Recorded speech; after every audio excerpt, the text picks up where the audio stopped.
So, Don, what do you think about President Obama's changing course on what we used to call the Strategic Defense Initiative?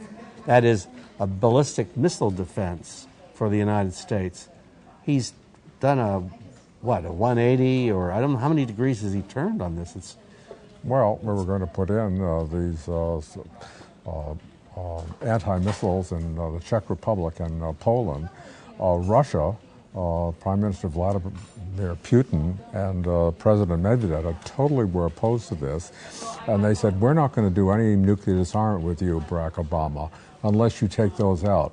And Obama essentially has caved. They're not going to be put in there.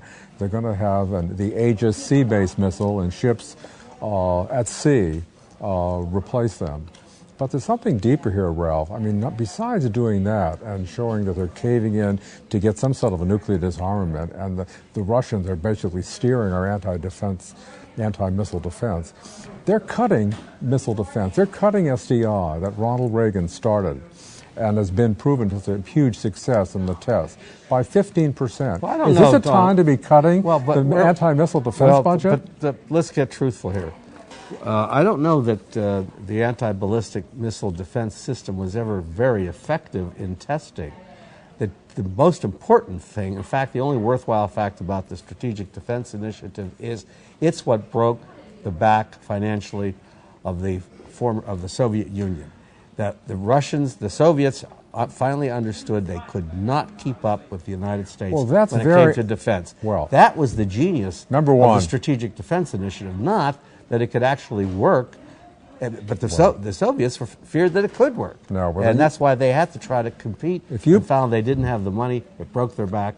Now, maybe there's some, do you think there's a chance that maybe the relations between the United States and Russia might be improved as a result of this move, and overall, nothing is really hurt, and maybe it's a good diplomatic move? Your second point is absolutely right.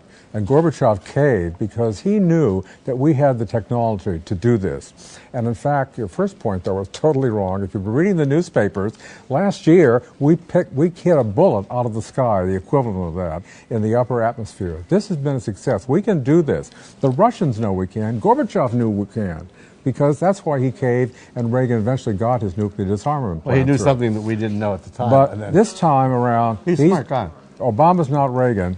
Obama caved on this. And not only that, he's cutting our Strategic Defense Initiative, the anti-missile system, at a time of terrorism. We don't know what's going to happen with Iran. This is not the time to be cutting that in the future. So we want to defend against the intercontinental ballistic missile fired by Al-Qaeda? They're producing an intercontinental ballistic missile now in Iran. Who's they? Oh, Iran. Yeah. Do you trust them? I don't. And this is not a time to be cutting this program. Don, if Iran launched a missile against us, Iran would become a parking lot in 5 minutes. Yeah. I don't understand where this goes. We would suffer damage, just to put it mildly. No, this is not a time to be doing this when you got crazies out there. There are always crazies out there. It's always an excuse for doing anything. Yeah. Well, all the more reason to have this kind of protection and not be cutting it. All right. There it goes, forever.